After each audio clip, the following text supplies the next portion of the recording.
De esta manera los cristianos reforzamos nuestra fe, nuestra esperanza en la resurrección y en la vida eterna. Vamos entonces con mucha devoción a ofrecer esta Eucaristía, confiando en la resurrección y en la vida eterna, cuyo mensaje encontramos en todos los textos de la Sagrada Escritura.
Hermanos, ante la presencia de Dios que nos ama, pidamos perdón por nuestros pecados. Yo confieso ante Dios Todopoderoso y ante ustedes, hermanos, que he pecado mucho de pensamiento, palabra, obra y omisión, por mi culpa, por mi gran culpa. Por eso ruego a Santa María siempre Virgen, a los ángeles, a los santos y a ustedes, hermanos, que intercedan por mí ante Dios nuestro Señor. Dios Todopoderoso tenga misericordia de nosotros, perdone nuestros pecados y nos lleve a la vida eterna. Amén.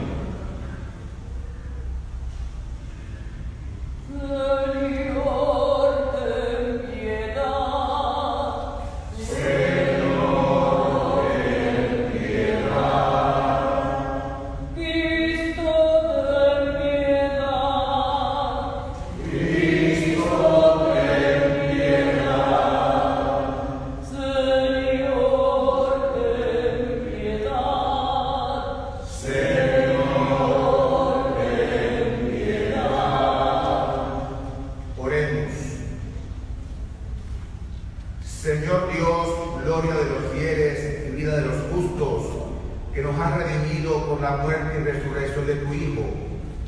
Acoge con bondad a tu siervo Carlos Andrés, que creyó en el misterio de nuestra resurrección, ya que participando de los gozos eternos pueda ayudarnos a todos nosotros a cumplir nuestra misión en este mundo y algún día como Él poder participar del reino eterno. Por nuestro Señor Jesucristo, tu Hijo, que vive y reina contigo en la unidad del Espíritu Santo y es Dios por los siglos de los siglos. Amén. Escuchamos con atención una primera lectura de la palabra de Dios.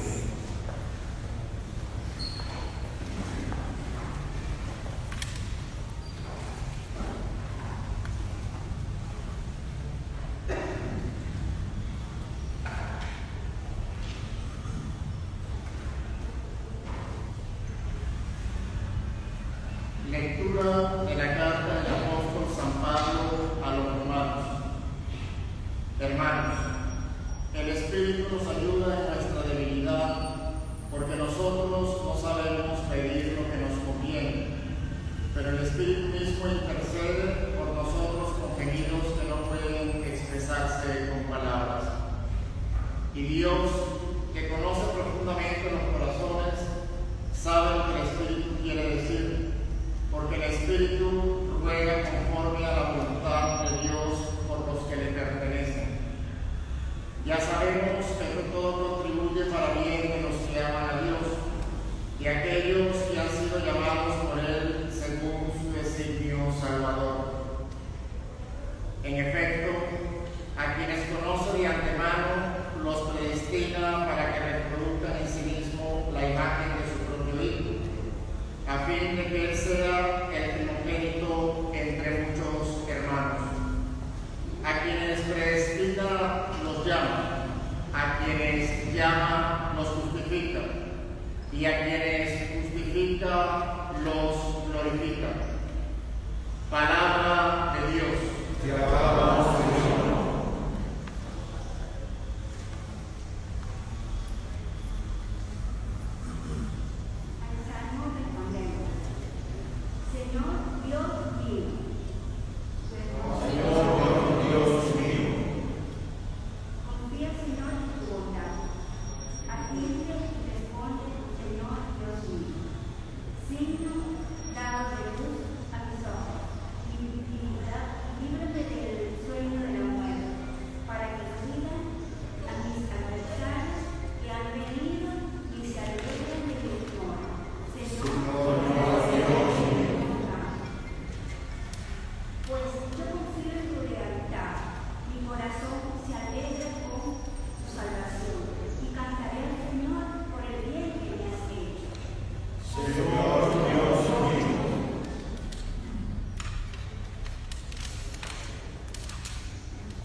El Señor esté con ustedes.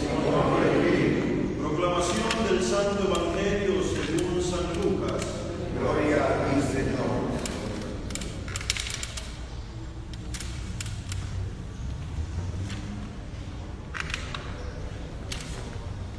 En aquel tiempo Jesús dijo: ¿a qué se parece el reino de Dios?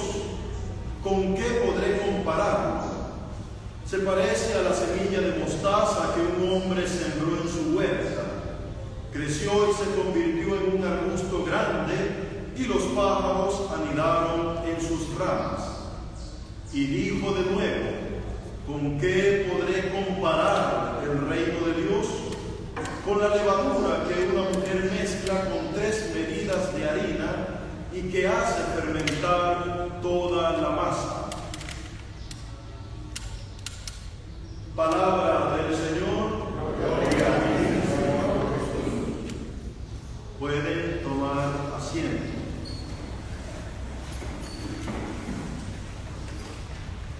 Es costumbre entre nosotros, cuando se cumple el aniversario, bien sea del nacimiento o de la muerte de alguna persona que queremos, congregarnos para celebrar la Eucaristía y de esta manera manifestar gloria y alabanza a Dios. En este día queremos recordar un aniversario del nacimiento de Carlos Andrés Pérez, que ya participa de la eternidad. Y nuestra oración viene marcada no solamente por un sentimiento a nivel de su propia familia, sino por un sentimiento nacional, porque Carlos Andrés Pérez en 2 oportunidades tuvo la misión importante de conducir la historia de nuestra patria y de servir a nuestra patria como gobernante. Todo el que gobierna tiene que reconocer en lo que está realizando una llamada por parte de Dios al servicio de la comunidad. Y cuando uno está en una labor de gobierno y dirección, pues sabe que la situación no es fácil, porque habrán aciertos y desaciertos, habrán alabanzas y habrán críticas, y no siempre se puede llevar a cabo todo lo que la ciudadanía espera de un director director, de un gobernante. Y el que está llamado a esta vocación, pues tiene que hacerlo con amor, con entusiasmo, con energía, con dedicación y haciendo el esfuerzo por llevar a cabo su respuesta vocacional de la mejor manera posible. Cuando uno está llevando a cabo cualquier empresa en este mundo, la evaluación y el resultado de lo que ha hecho no corresponde objetivamente a la realidad en el momento en que está llevando a cabo esa acción. Es la historia la que se encarga después de señalar lo que realmente fueron decisiones asertivas en un momento determinado y en una circunstancia específica.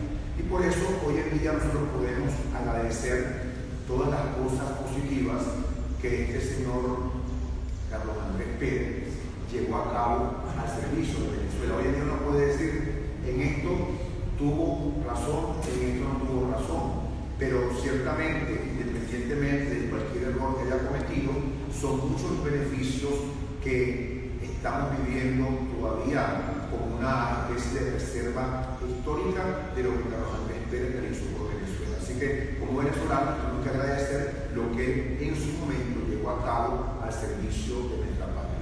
Y por eso la Eucaristía de hoy es un reconocimiento y una acción de gracias a lo que él pudo hacer de bueno, a esa semilla que sembró, a esa levadura que colocó en la masa y que ciertamente la historia nos demostró que ha dado fruto. Y cualquier ejemplo de este tipo es importante para los que aún peregrinamos en este mundo. Todos nosotros estamos llamados en este mundo, respondiendo a una vocación específica, a servir a los demás, porque esa es la vocación cristiana, es una vocación de servicio. Y tenemos que hacerlo con energía, con alegría, con amor, con dinamismo y contribuyendo en la medida de nuestras posibilidades a favorecer el desarrollo pleno de la colectividad. Tenemos que pedirle a Carlos Andrés Pérez y a todas aquellas personas que han servido a Venezuela y participan hoy en día del reino eterno, que nos ayuden a continuar las obras buenas que ellos realizaron, que nos ayuden a multiplicar el fruto de las semillas que ellos sembraron y sobre todo que nos permitan contribuir a cada uno de los venezolanos a favorecer la convivencia pacífica, la libertad auténtica y el verdadero desarrollo, que es lo que realmente nos hará grande como nación.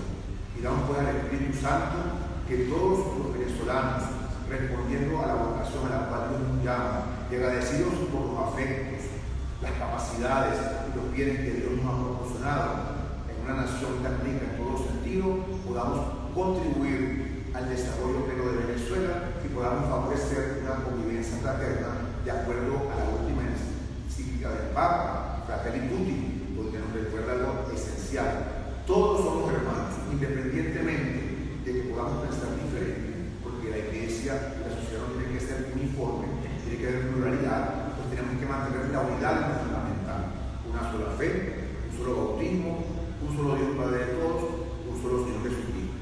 Que Carlos Andrés Pérez y todos nuestros seres queridos del cielo intercedan por nosotros para que nos mantengamos vivos y multipliquemos en este mundo la buena semilla que sembraron y nos estuvieron en él. Oremos con esta intención.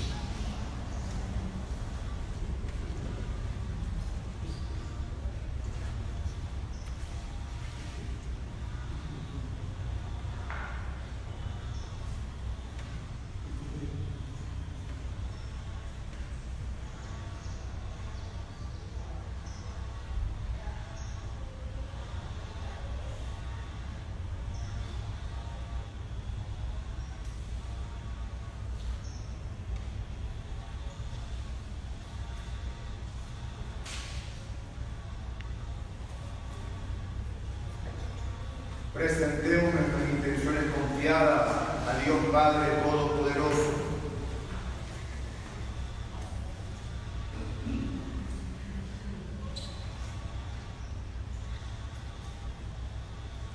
A cada intención vamos a responder, te lo pedimos, Señor. Te lo pedimos, Señor. Para que la Iglesia transmita la fe en la vida eterna, roguemos al Señor. Te lo pedimos, Señor. Para que los obispos, sacerdotes y ministros de la Iglesia sean profetas de la esperanza, roguemos al Señor. Te lo pedimos, Señor. Para que nuestro hermano Carlos Andrés goce de la presencia de Dios y de su felicidad, roguemos al Señor. Te lo pedimos, Señor. Para que el Señor recompense sus trabajos y purifique de sus faltas, roguemos al Señor. Para que María sea el consuelo de sus familiares y de todos los que en vida le amaron y ahora lloran su muerte, roguemos al Señor. Para que todos nosotros un día nos reunamos con nuestro hermano Carlos Andrés y con todos los santos para cantar la gloria de Dios en el cielo, roguemos al Señor.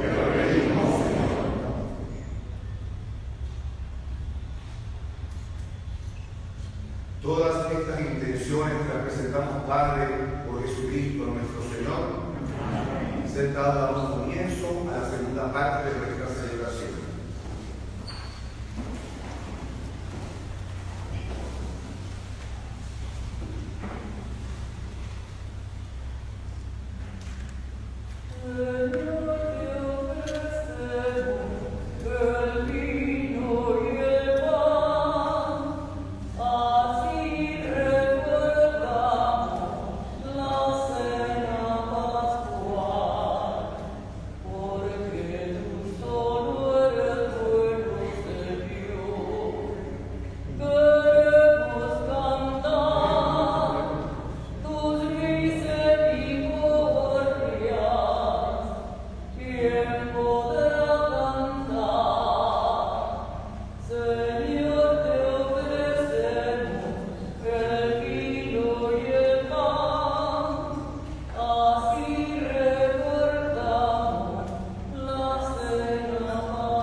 Bendito sea, Señor Dios del universo, por este pan, fruto de la tierra y del trabajo del hombre, que recibimos de tu generosidad y ahora te presentamos.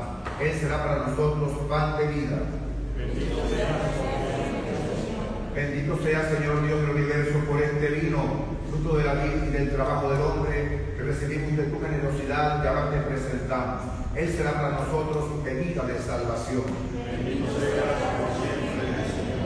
Oren, hermanos, para que este sacrificio mío y de ustedes sea agradable a Dios Padre Todopoderoso.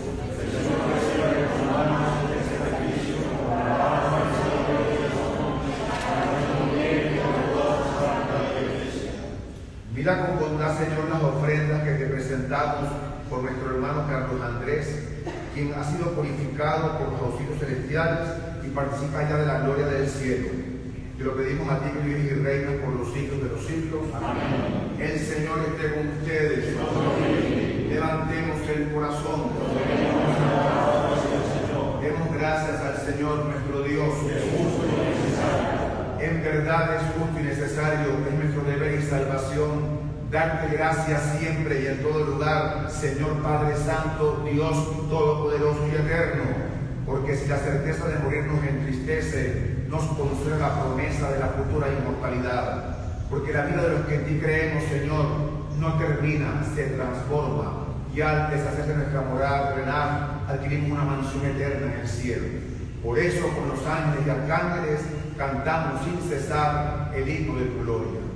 Santo, santo, santo es el Señor, Dios del universo. Cielos están, el cielo y la tierra de su gloria.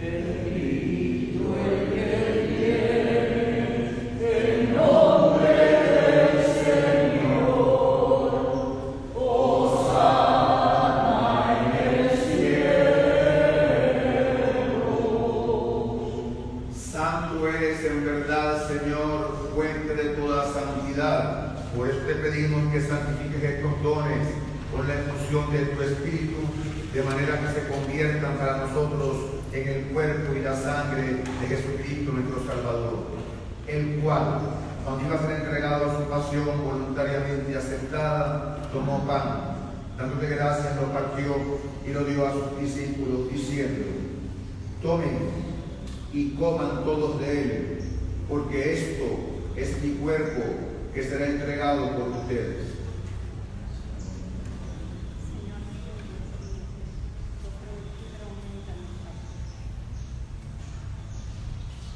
Del mismo modo, acabada la cena, tomó el cáliz y dándote gracias de nuevo, lo pasó a sus discípulos diciendo: tomen y beban todos de él, porque este es el cáliz de mi sangre de la alianza nueva y eterna, que será derramada por ustedes y por muchos para el perdón de los pecados. Hagan esto en conmemoración mía. Señor mío y Dios mío, Jesús, yo creo en ti, pero neta la fe. Este es el sacramento de nuestra fe. Anunciamos tu muerte, proclamamos tu resurrección. Ven, Señor Jesús. Te pedimos, Padre, que recibas este pan y este vino, convertidos para nosotros en el cuerpo y en la sangre de Jesús. Te pedimos por la Iglesia, por el Papa Francisco, nuestro arzobispo Baltasar Enrique y los obispos auxiliares, y todos los pastores que cuidan de tu pueblo. Llévala a su perfección por la caridad. Acuérdate de tu hijo Carlos Andrés, a quien llamaste de este mundo a tu presencia. Concédele que así como ha compartido ya la muerte de Cristo, comparta ya desde ahora la gloria de la resurrección. Y ten misericordia de todos nosotros, y así con María la Virgen, Madre de Dios, los apóstoles y cuantos vivieron en tu amistad a través de los tiempos, merezcamos por tu Hijo Jesucristo compartir la vida eterna y cantar tus alabanzas. Por Cristo, con Él y en Él, a ti, Dios Padre omnipotente, en la unidad del Espíritu Santo, todo honor y toda gloria por los siglos de los siglos. Amén. Siguiendo las enseñanzas de Jesús, decimos todos: Padre nuestro que estás en el cielo, santificado sea tu nombre. Venga a nosotros tu reino. Hágase tu voluntad en la tierra como en el cielo. Danos hoy nuestro pan de cada día. Perdona nuestras ofensas, como también nosotros perdonamos a los que nos ofenden. No dejes caer en la tentación y líbranos del mal. Líbranos de todos los males, Señor. Concédenos la paz en nuestros días, para que, ayudados por tu misericordia, vivamos siempre libres de pecado y protegidos de toda perturbación, mientras esperamos la gloriosa venida de nuestro Salvador Jesucristo.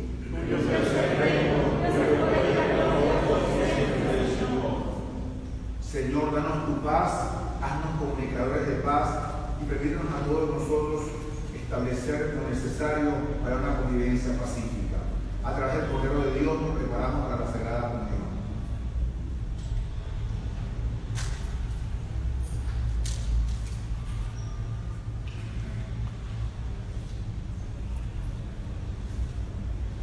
Cordero de Dios, que quitas el pecado del mundo, ten piedad de nosotros. Cordero de Dios, que quitas el pecado del mundo, ten piedad de nosotros. Cordero de Dios, que quitas el pecado del mundo, danos paz. Este es el Cordero de Dios que quita el pecado del mundo. Muchos son los invitados a esta cena. Señor, no soy digno de que entres en mi casa, pero una palabra tuya bastará para sanar.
contado con una representación de muchas personas afines a esta familia y que lamentablemente no es mayor por las circunstancias que estamos viviendo, y por eso hemos aprovechado, como hacemos en estos días, las redes tecnológicas para que aquellos que no pudieron estar presentes físicamente lo hagan espiritualmente. Y en este momento, con esta misa, pueden hacer lo que se llama una comunión espiritual. Pedir a Jesucristo nuestro Señor que venga a sus vidas para que fortalezca su fe, para que aviven la llama de la esperanza y para que pongan en práctica en todas circunstancias el mandamiento supremo del amor. Ahora dejamos pues al Señor la dicha de haber participado en esta Eucaristía y manifestar nuestro espíritu de gratitud por quien supo en dos oportunidades servir con generosidad al pueblo de Venezuela.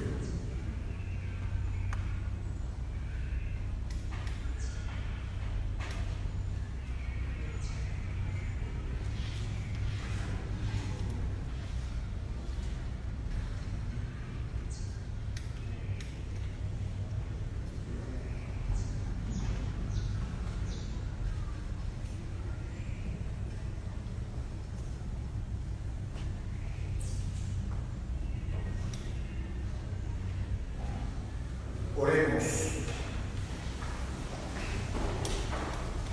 La Eucaristía que hemos celebrado, Señor, sea expresión de nuestra confianza plena en que después de la voluntad participaremos del reino eterno. Te lo pedimos a ti, que vives y reinas por los siglos de los siglos. Amén. El Señor esté con ustedes. Y la bendición de Dios Todopoderoso, Padre, Hijo y Espíritu Santo, descienda sobre ustedes y permanezca para siempre. Amén. Para ser testigos del amor de Dios pueden ir en paz.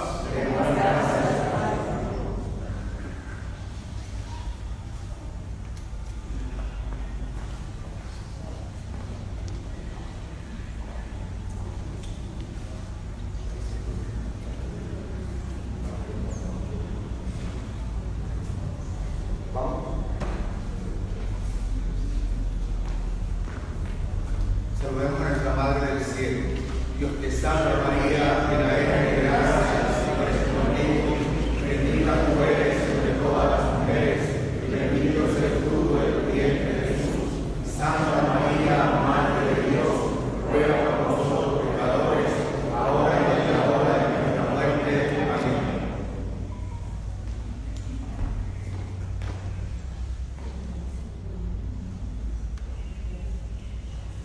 Vamos a ir entonces en procesión hasta la tumba de Carlos Andrés Pérez para cumplir esta celebración. Los que tengan dificultades relativamente cerca pueden ir en carro. Los que podamos caminar, vamos a caminar hasta allá, que es bueno para la salud.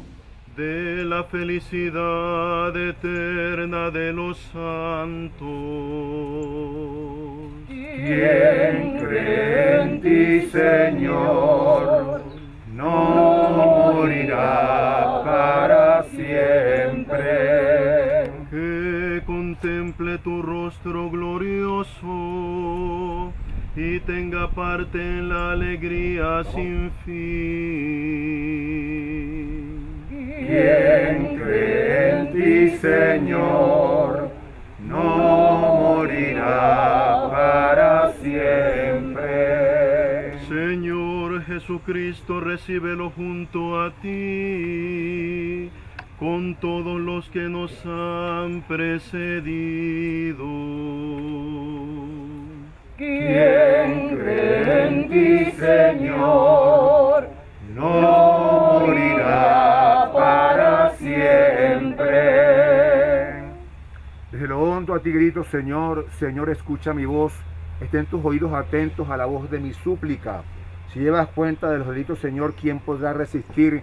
Pero de ti procede el perdón y así infundes respeto. Mi alma espera en el Señor, mi alma espera en su palabra. Mi alma aguarda al Señor como el centinela a la aurora. Aguarda Israel al Señor como el centinela a la aurora.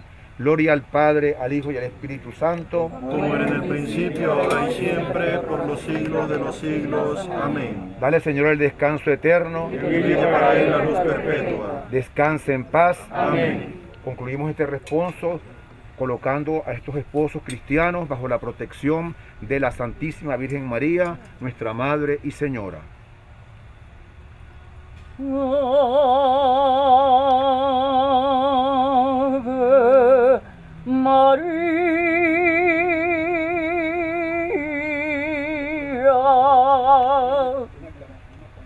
gracia plena,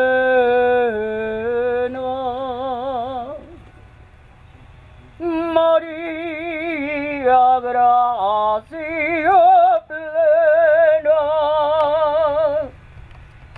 María, gracia plena,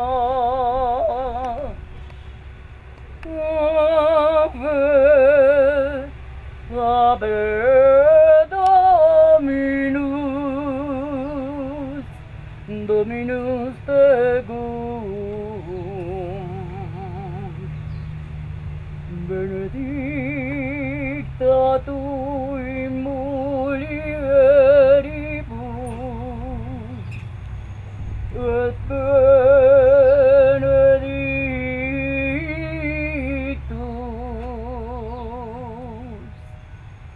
et benedictus fructus ventris, ventris tuis, Jesús.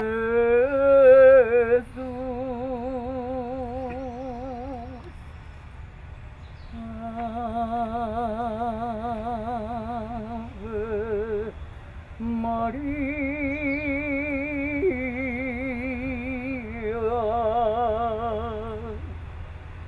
Como broche de oro de este homenaje, pues el doctor Carlos Canache Mata, quien fuera compañero de Carlos Andrés en este servicio a la patria, va a dirigir unas palabras para recordarlo con la gratitud que todos experimentamos. ¿No va a ser él? Ah, cambiaron el guacho. Muy bien. Talavera, adelante. Bueno, me han pedido hace unos momentos unas palabras en este acto, en esta celebración, después de esta misa. Aquí, con las queridas hijas de Carlos Andrés, compartiendo el afecto de amigos incondicionales, hasta la muerte y después de la muerte. Podría decir muchas cosas y tengo que decir algo muy concreto y que sintetice de alguna forma mi relación con un hombre a quien no conocí cuando estuvo en el poder, cuando estuvo en el gobierno. Lo conocí en el momento en que se prueba a los hombres, en el momento de la persecución injusta, en el momento en que se desaparecen muchos de los que se decían amigos.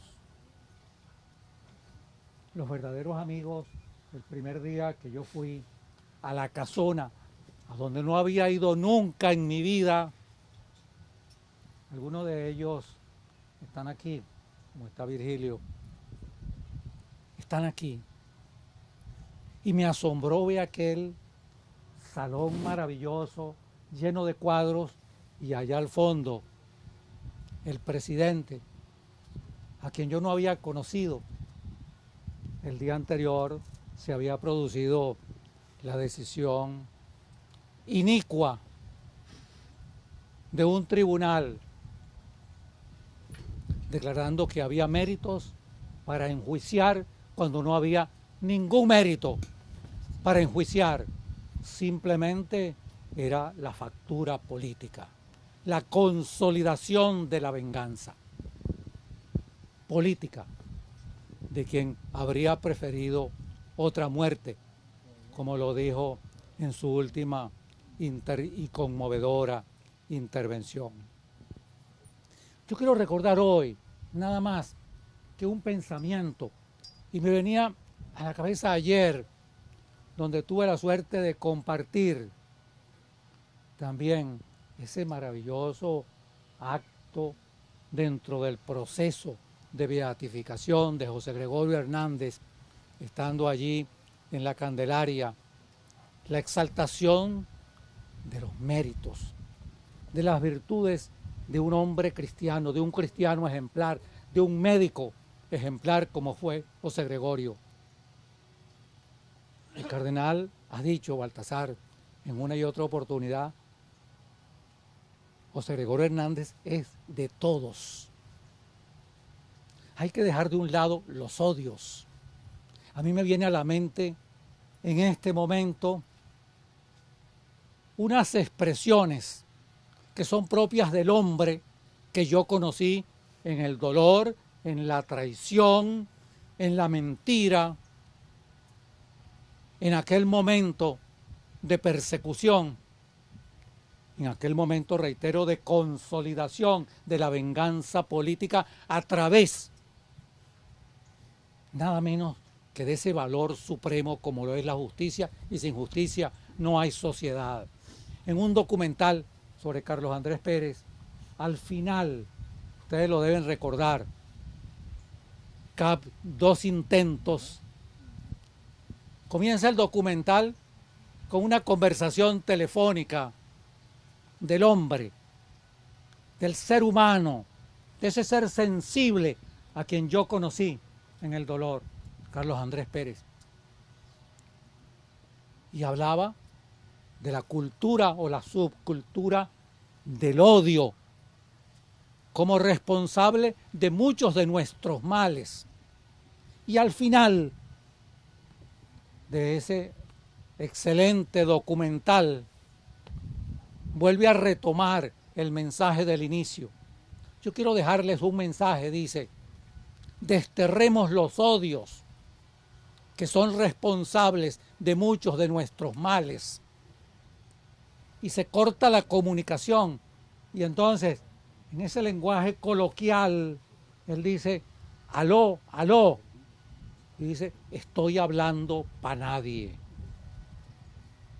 Ese era Pérez, el Pérez que yo conocí, el Carlos Andrés que yo conocí, del que dan testimonio sus hijas, sus amigos, sus seres allegados. Yo creo que el gran mensaje de Carlos Andrés, y por eso es oportuno que estemos aquí en un acto religioso, con la representación de la Iglesia, en esta misa presidida por el Padre Porras. Para mí hay un mensaje claro y concreto de Pérez por encima de cualquier cosa.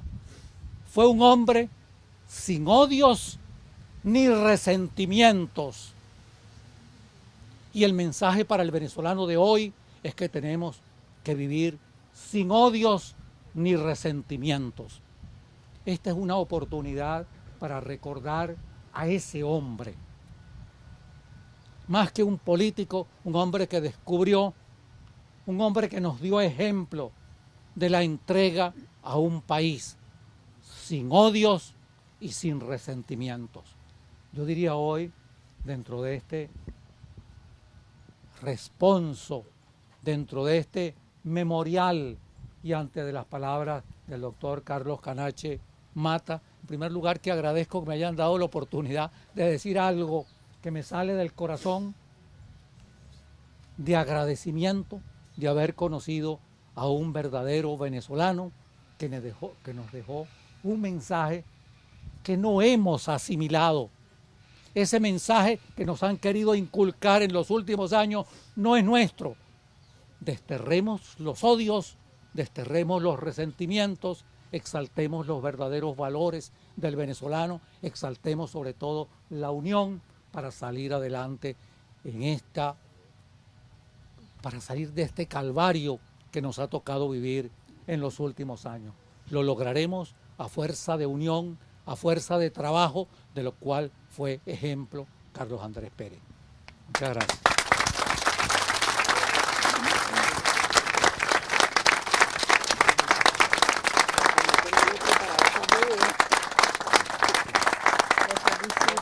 Yo estaba allí cuando se lo llevaron.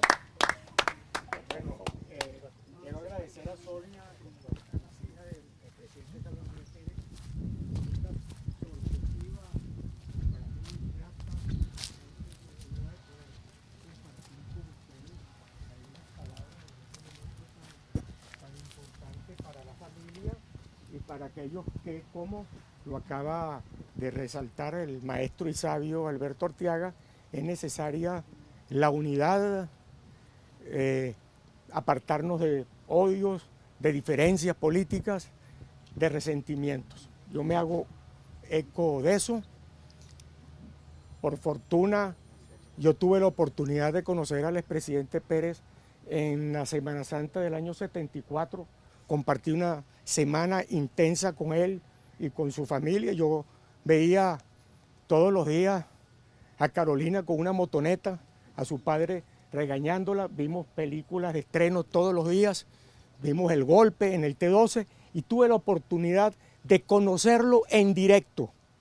Todos los días recuerdo que caminábamos a las 6:30 de la mañana a buscar unas langostas en uno de los extremos de la isla Lorchila. Y yo soy conversador como lo era él, y todas las tardes, a eso de las 3 de la tarde, él estaba leyendo un libro que yo acababa de leer, que eran las memorias de Albert Speer, y él las tenía ahí. Él se arrimaba hacia una de las playas, Carolina y Sonia y Marta lo deben recordar, y estaba terminando de leer ese libro, y cuando me veía pasar, me llamaba.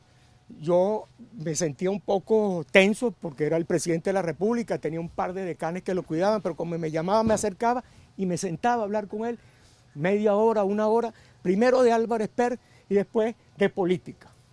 Entonces yo puedo decir que yo aprendí en esa relación que el Creador me brindó, que yo estaba hablando con un hombre muy inteligente, con un hombre con una gran intuición política. Su conducta posterior me enseñó que además era un hombre de gran coraje, de una gran lealtad con lo que era el sentimiento y el valor de la amistad, como queda evidenciado con la relación que tuvo con Coromoto Rodríguez, aquí presente. Coromoto puede decir si yo estoy exagerando o no, que yo estaba hablando con un hombre excepcional. Y sobre todo, y lo digo, lo he dicho públicamente, mucha gente se sorprende cómo tú puedes estar diciendo algo así. Yo digo algo así porque también le doy gracias al Creador que yo me siento un ser humano libre de odios y libre de complejos. También puedo agregar que después de todo lo que ha pasado, yo he tenido conversaciones muy largas con Carolina sobre inventariando cuáles fueron los errores políticos que se fueron cometiendo a lo largo de los años, que produjo esta catástrofe que estamos viviendo, pero que vamos a salir de ella, porque actos como este lo reivindican a uno con la necesaria unidad de los venezolanos que pensamos que aquí hay que vivir en libertad. En esas conversaciones con Carolina, y tengo que ser muy breve, porque no vinieron a escucharme a mí, sino al doctor Canache, de esas conversaciones, de ese inventario de posibles aciertos y de posibles errores, como muy bien lo señaló en sus excelentes palabras el padre Porra. Bueno, puede haber unas más grandes que otras, tampoco las quiero mencionar, este no es el momento para señalarlas, simplemente rescatar la importancia y la visión que tuvo Carlos Andrés Pérez sobre el manejo del asunto militar. La clase política ahora debe aprender de las experiencias y de los errores que se cometieron para no repetirlos en el tema del manejo del asunto militar. Pero son muchos los aciertos de Carlos Andrés Pérez, muchísimos. Entre ellos, haber generado una familia de esta calidad humana e intelectual. Yo no vacilo en decir que Carolina Pérez, que es la que más conozco de la familia, es una de las personas más inteligentes y de más calidad humana que yo he conocido. Entonces, sobre la base de todas estas experiencias, buenas y malas, yo concluyo diciendo, cada vez que yo hable, para referirme a Carlos Andrés Pérez, será con respeto y con admiración, reconociendo siempre su generosidad, su calidad humana y su falta de sentimientos negativos como el odio y el rencor. Muchas gracias y gracias a la familia Pérez de haberme dado esta oportunidad.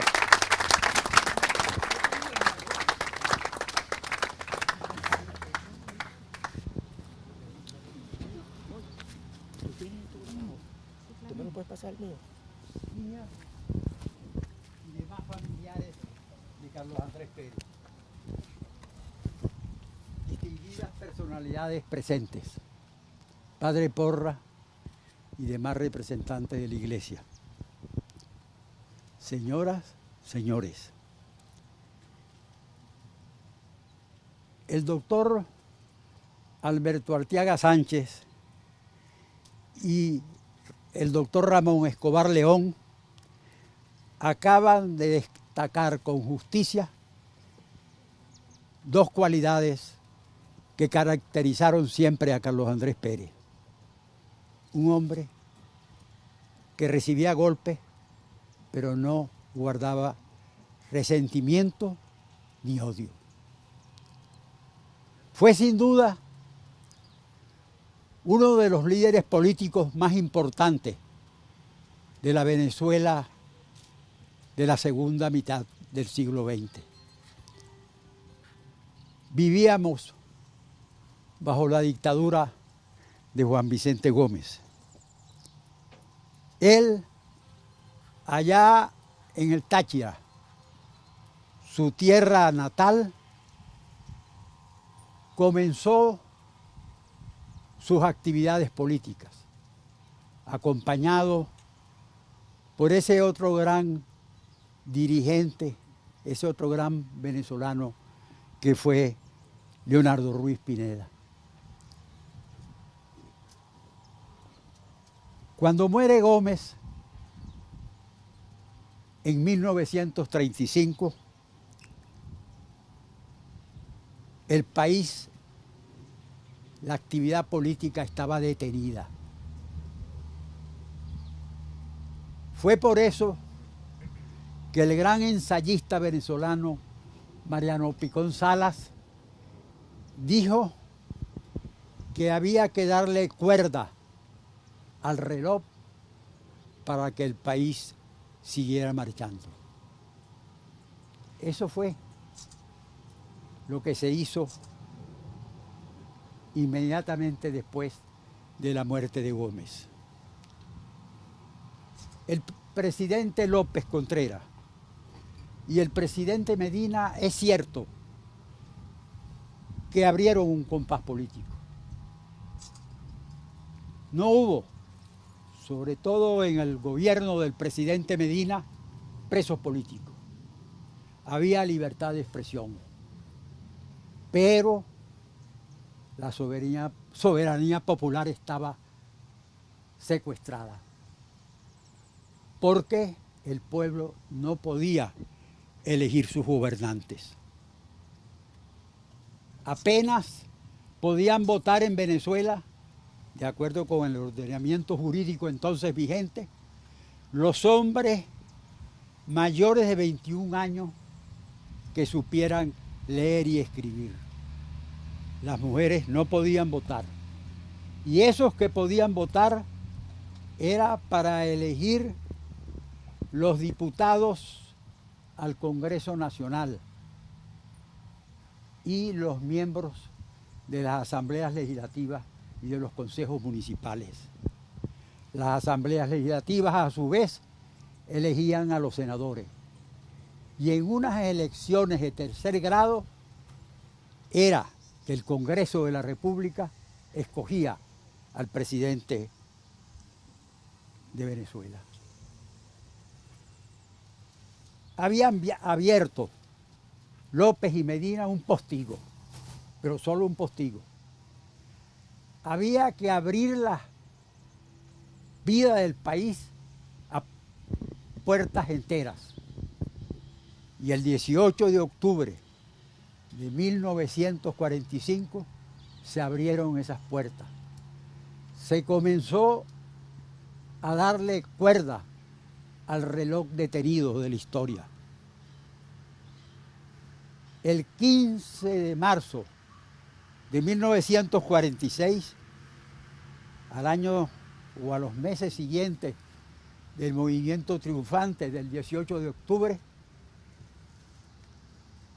la Junta Revolucionaria de Gobierno que presidía Rómulo Betancourt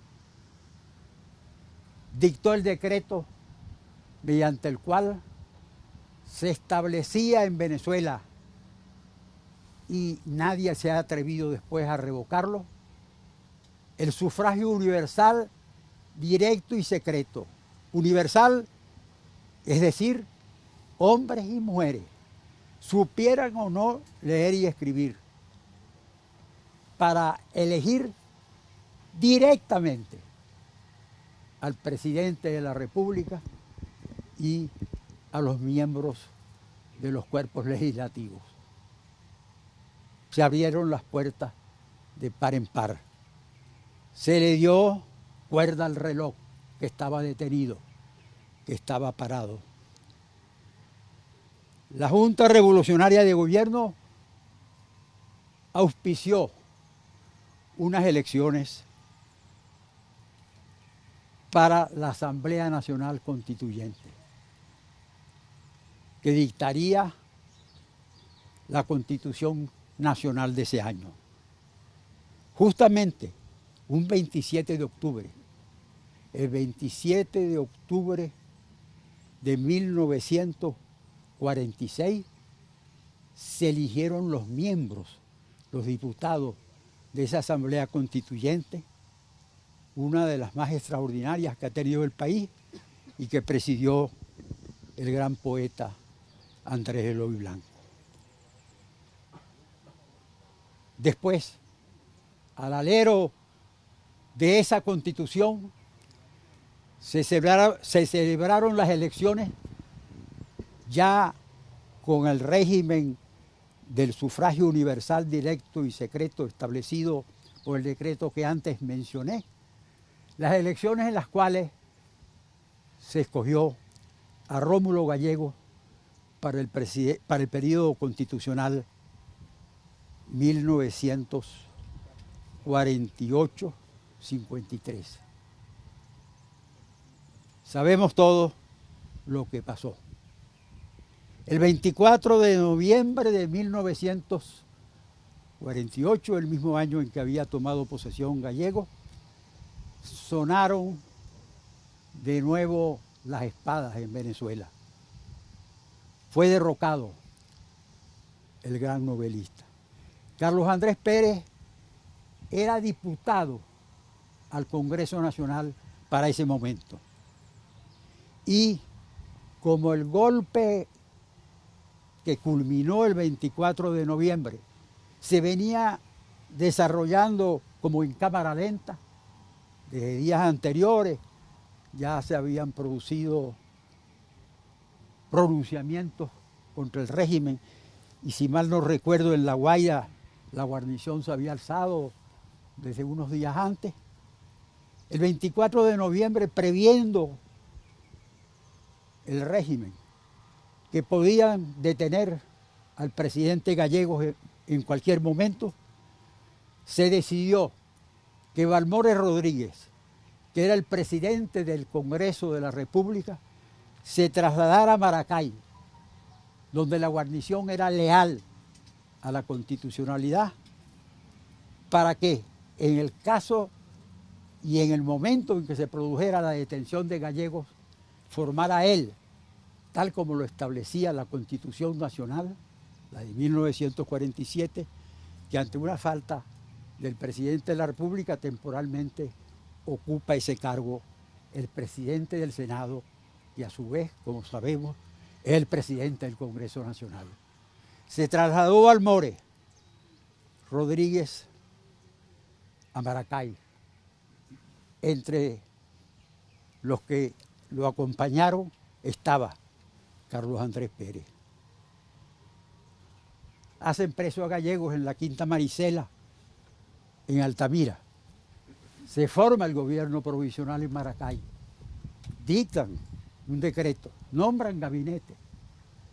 Y entre los ministros que nombra para el gabinete el presidente encargado, Balmores Rodríguez, estaba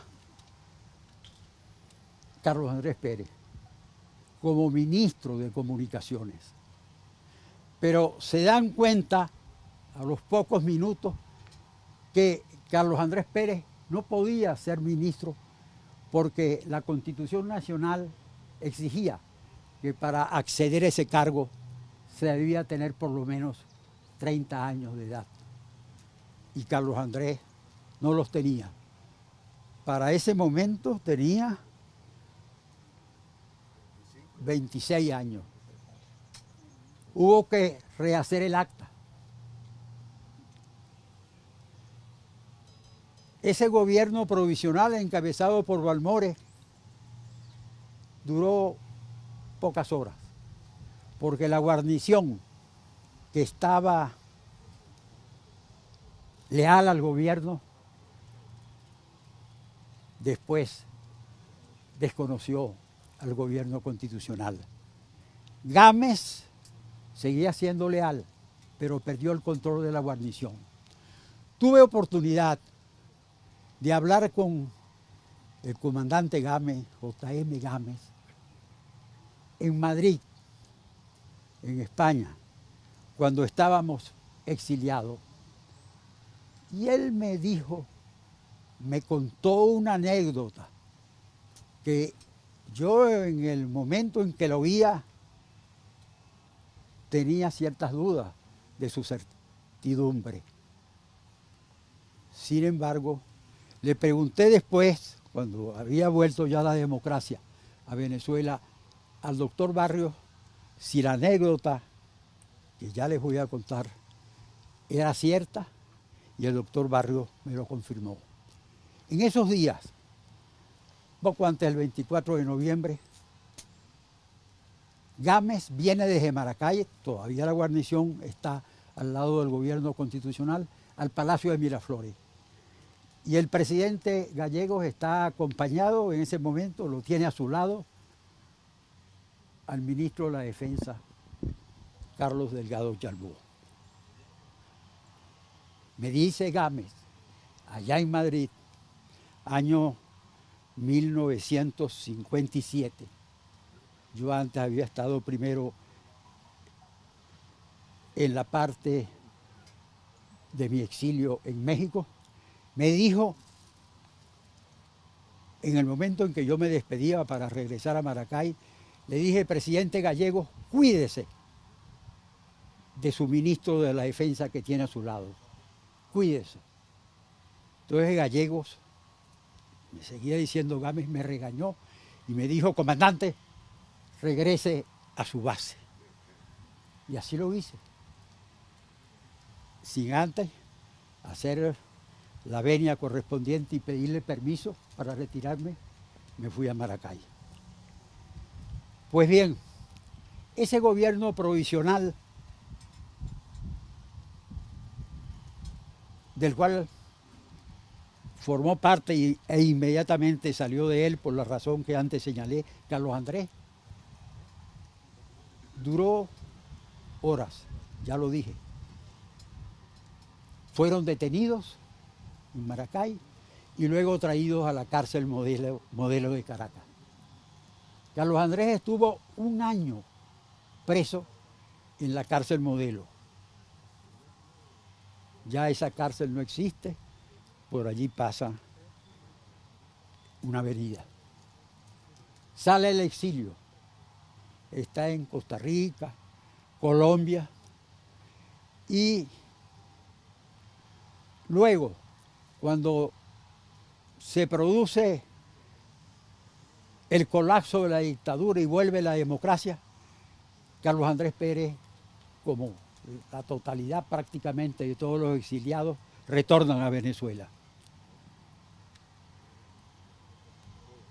Cuando la Junta de Gobierno que presidió Larrazábal convocó a elecciones, se realizan estas, si mal no recuerdo, el 7 de diciembre de 1958.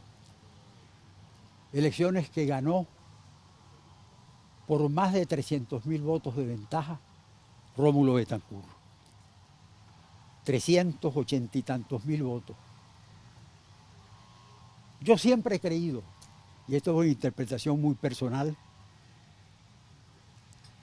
que esa ventaja que ya era grande en una población electoral, no sé ahorita la cantidad exacta, pero relativamente pequeña. Esa ventaja de más de 300.000 votos que obtuvo Rómulo Betancourt por sobre Larrazábal, que llegó en segundo lugar, hubiera sido mucho mayor si no había ese clima de expectativa y de temor de que pudiese la Junta de Gobierno de Larrazábal, que por lo demás enfrentó, ya todos lo sabemos, el 20 de julio de ese año 58, el golpe de la intentona golpista de Castro León. Si no hubiera existido ese temor de que podía producirse un golpe en cualquier momento, temor que no solamente lo tenían los independientes, la población en general, pero los independientes políticamente, y lo puedo decir con toda propiedad por formar parte de la colectividad política Acción Democrática, compañeros tenían temor de votar por Rómulo porque pensaban que podía haber un golpe y se volvía de nuevo a la lucha de la resistencia, a la cárcel, al exilio. Si no hubiera habido eso, la ventaja de Rómulo Betancourt no hubiera sido de 300 y tantos mil votos, sino mucho mayor. Veo que me estoy extendiendo bastante. Sin embargo, debo continuar.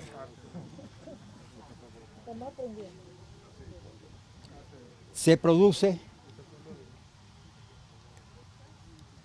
el triunfo de Betancourt, se instala su gobierno constitucional para el periodo 1959-1964 y Carlos Andrés Pérez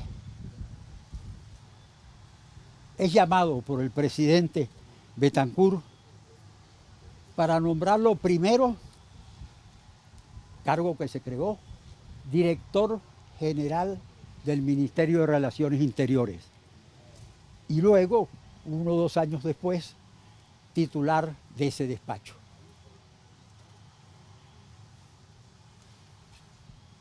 Aparte de los golpes de derecha que tuvo que enfrentar Betancourt, de los clásicos golpes militares, también surgió a partir de 1960, cuando se produce la primera división de Acción Democrática, la que protagonizó el MIR, el Movimiento de Izquierda Revolucionaria, partido que en alianza con el Partido Comunista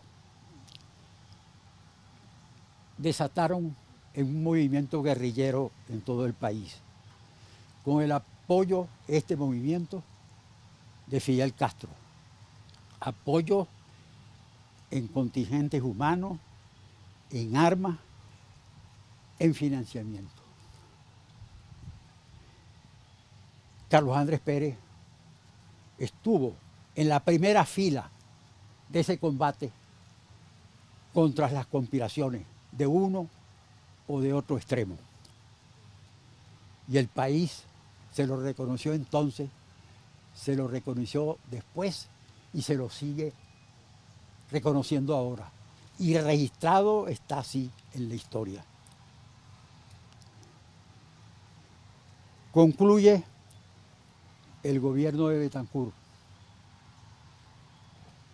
Entonces, hay las elecciones, la gana Leoni. Durante ese periodo de Leoni, todo, casi todo, fue el jefe de la fracción parlamentaria de Acción Democrática en el Congreso Nacional. Gana las elecciones el doctor Caldera en el 68, como consecuencia de la división que tuvo, fue la tercera, que tuvo Acción Democrática, y eso fue lo que hizo posible el golpe, la derrota de Acción Democrática en esas elecciones. Accede al poder el doctor Caldera, y entonces Carlos Andrés Pérez pasa de jefe de la fracción parlamentaria a secretario general nacional del partido. Concluye el periodo del presidente Caldera y en 1973, periodo de Caldera,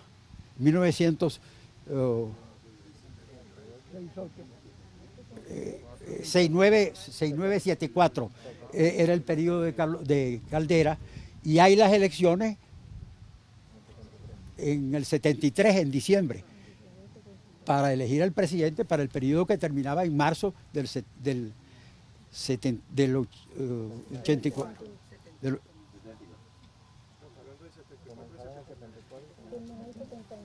Carlos Andrés Pérez vacilaba en aceptar o no la candidatura presidencial que le pedían la militancia y la dirigencia del partido, porque no se sabía si Rómulo Betancourt, transcurrido ya los 10 años de su gobierno, tal como lo pautaba la Constitución Nacional, podía ser nuevamente candidato presidencial. Una vez que Rómulo Betancourt, en una rueda de prensa celebrada en el Hotel Altamira, yo estaba presente allí, anunció al país formalmente que no iba a ser candidato presidencial. Entonces, Carlos Andrés Pérez fue el escogido en una convención nacional de acción democrática para que nos representara en ese compromiso, en esa justa electoral. Fue una campaña extraordinaria. Carlos Andrés Pérez introdujo una innovación, una modificación en el formato de las campañas electorales de Venezuela. Fueron las célebres caminatas que realizó en todo el país. Antes, las campañas electorales tenían como actividades básicas o únicas las grandes concentraciones públicas, los mitines, las conferencias que dictaban los candidatos presidenciales. Pero Carlos Andrés introdujo las caminatas por las calles de pueblos y ciudades de Venezuela. Surgió aquella célebre eslogan al cual le puso música Chelique Sarabia: ese hombre sí camina, va de frente y da la cara. Una música pegajosa, y las ofertas, las promesas, el programa presentado por Acción Democrática y su candidato hicieron posible que triunfara Carlos Andrés de manera contundente. Sacó poco más del 52% de los votos. Al llegar a la presidencia, al tomar posesión del cargo, tomó muchas decisiones muy importantes. Por ejemplo, entre sus primeros decretos está el de la creación de la Biblioteca Ayacucho, donde una colección de muchos libros recoge las obras de los literatos más importantes de América Latina. Se acuerda y se empieza a ejecutar el programa de becas Gran Mariscal de Ayacucho. Centenares y centenares de estudiantes venezolanos fueron a los centros universitarios más prestigiosos del mundo a capacitarse. Y en el año 75, la primera gran medida económica, la nacionalización del hierro. Y al año siguiente, 1 de enero de 1976, se entra en vigencia la ley de nacionalización petrolera que se había acordado en el Congreso Nacional durante las sesiones de 1975. Perdónenme la referencia personal. Para ese momento cuando se presenta la ley que reserva al Estado la industria y el comercio de los hidrocarburos, que es el nombre de la ley de nacionalización, yo era el secretario general nacional de Acción Democrática y de acuerdo con los convenios que se habían hecho entre las fracciones, siempre en los debates debía intervenir en primer lugar, de acuerdo con los votos que se hubiesen obtenido en las elecciones inmediatamente anteriores, el partido que había quedado en primer lugar. Luego intervenía un orador del partido que había quedado en segundo y así sucesivamente. Me tocó por eso intervenir de primero en el debate de esa ley de nacionalización. Una vez sancionada en las dos cámaras de diputados, pasó a Senado. Una vez aprobada en las dos cámaras, la ley la promulga el presidente Pérez y en una disposición transitoria la ley establecía que entraba en vigencia a partir del 1 de enero del año siguiente, o sea, 1976. La promulga Carlos Andrés en Cabimas y pronuncia allí un discurso relativo a ese acontecimiento. ¿Qué significó la ley de nacionalización petrolera?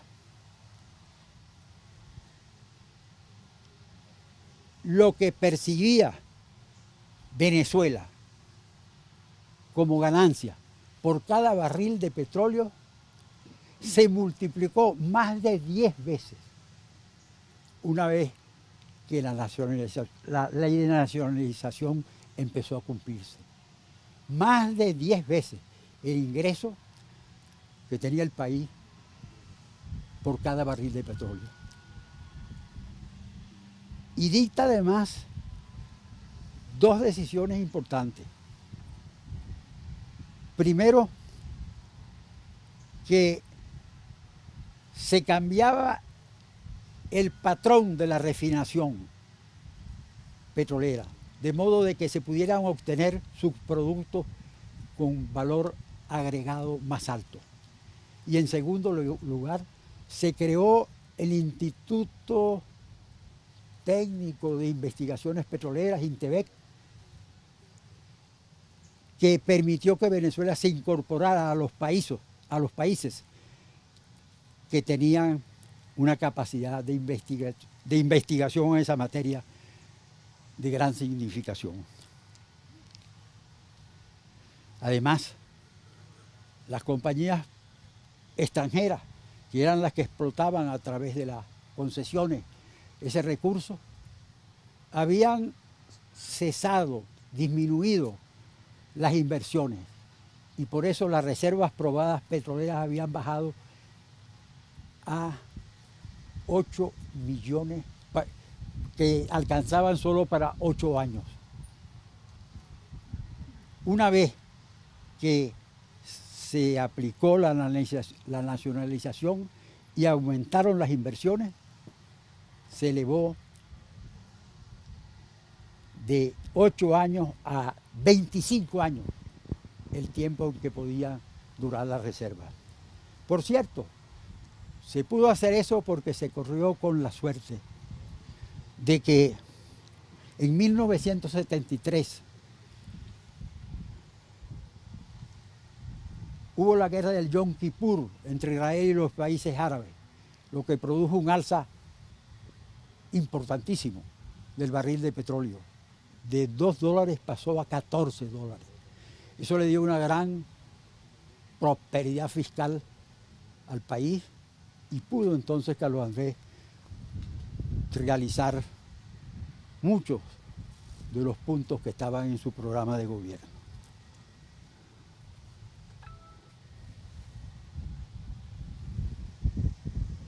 Luego de ese gobierno, tuvo un segundo gobierno, Carlos Andrés Pérez. Gana las elecciones para el periodo 1989-1994. Y a diferencia de lo que había pasado en su primer gobierno, en vez de la abundancia fiscal, había una deflación del ingreso petrolero. una deflación importante. Por eso se vio en la necesidad de recurrir a los organismos multilaterales, al FMI, para buscar financiamiento, y estos organismos no proporcionan ese financiamiento sin que haya el compromiso previo con un programa de ajuste económico. Fue el célebre paquete que anunció Carlos Andrés Pérez el 16 de febrero de 1989. 14 días después de su toma de posesión, que había sido el 2 de febrero. Se produce entonces la gran explosión social del 27, 28 de febrero y días sucesivos. Se le hizo críticas a ese plan, porque parecía que estaba a contracorriente en relación al programa de acción democrática. Se abandonaba un poco, se criticaba en ese sentido al gobierno, se abandonaba un poco la tesis según la cual la socialdemocracia sostiene que el negocio económico debe ser compartido entre la intervención del Estado y la libre acción del mercado.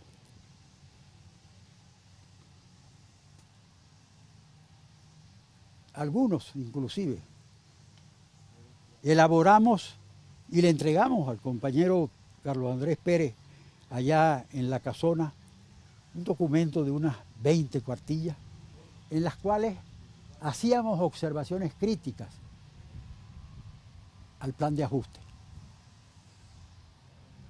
El plan de ajuste tenía la falla de que se aplicaba con gran velocidad y no gradualmente. Entre las previsiones de ese plan de ajuste estaba el aumento del precio de la gasolina, y estalla entonces la protesta por el alza del transporte que se produjo como consecuencia del alza de la gasolina en Guarena. Y después, como había libertad y las televisoras transmitían todo, produjo un efecto contagioso. Todo el país se enteró de lo que estaba pasando en Caracas y ese movimiento entonces cobró una extensión muy preocupante. Yo no creo que eso estaba preparado con anticipación. Es una materia de discusión, pero uno que ha leído bastante sobre eso, al menos en un porcentaje alto, llega a la conclusión de que no fue una cosa preparada, sino que, como son las cosas políticas, muy imprevisibles, los futurólogos siempre han fracasado cuando hacen sus predicciones con respecto al futuro, con respecto al porvenir. Digo que no estaba previsto, pues eso, no estaba preparado. Se supera la crisis, Carlos Andrés Pérez se sostiene ya sin gran estabilidad en el gobierno. Se produce la decisión que ya comentaron los que me precedieron en el uso de la palabra, el doctor Arteaga y el doctor Escobar León, y Carlos Andrés Pérez sale del gobierno. Está sometido a un arresto domiciliario y luego se va al país. Estuvo en Miami, presentó un accidente cerebrovascular y un diciembre, poco antes de Año Nuevo, estábamos en Miami, una hija mía vivía allá y yo por eso viajé a Miami, y Marco Tulio Brunicelli tenía también un familiar y estaba en Miami. fuimos a visitar a Carlos Andrés Pérez, allá a su residencia. Marco Tulio, un hijo del doctor Prieto Figueroa. ¿Quién más? Y yo, no sé si había otro más que no recuerdo en este instante. Y en la conversación estaba ya Chávez en el poder.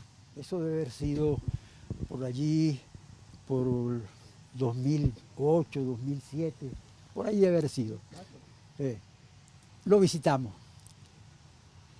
y la conversación duró como 2 horas. Y yo le hice una pregunta, ya al final de la conversación. Presidente, ¿cómo cree usted que salimos de Chávez? Entonces él alzó la mano y dijo, así, un poco con la voz distorsionada por el accidente cerebrovascular que había tenido y había trastornado el lenguaje, dijo, ¿cómo cree usted, presidente, que salimos de Chávez? Lo hizo así, por la fuerza, por la fuerza, por la fuerza. Y tenía razón. Hemos visto cómo el heredero de Chávez ha ocluido, ha cerrado cualquier salida por la vía pacífica, política, electoral. Y solo queda la vía de la fuerza. La fuerza la tienen las Fuerzas Armadas. Y hasta ahora, esa institución, que de acuerdo con la Constitución debe ser el guardián del ordenamiento jurídico del país y de la voluntad popular expresada en unas elecciones, esas Fuerzas Armadas no están cumpliendo con su deber. Son una simple fuerza pretoriana, primero detrás de Chávez y después bajo el actual dictador. Murió en Miami, lo velamos en el mes de octubre del año 2011. Él vi ahora que no sabía exactamente el día de la muerte, que murió el 25, vi aquí en la lápida, 25 de diciembre de 2010. Un año después, o casi un año después, en octubre de 2011, se traen sus restos, se velan en la iglesia de la Chiquinquirá y después, rodeado por el pueblo, lo condujimos aquí, a este sitio, donde ahora estamos recordando la fecha de su nacimiento. Yo estoy seguro que si Carlos Andrés Pérez estuviera vivo, nos ayudaría, contribuiría decisivamente con sus claridades de que brillase de nuevo en Venezuela el sol de la democracia y de la libertad. Muchas gracias.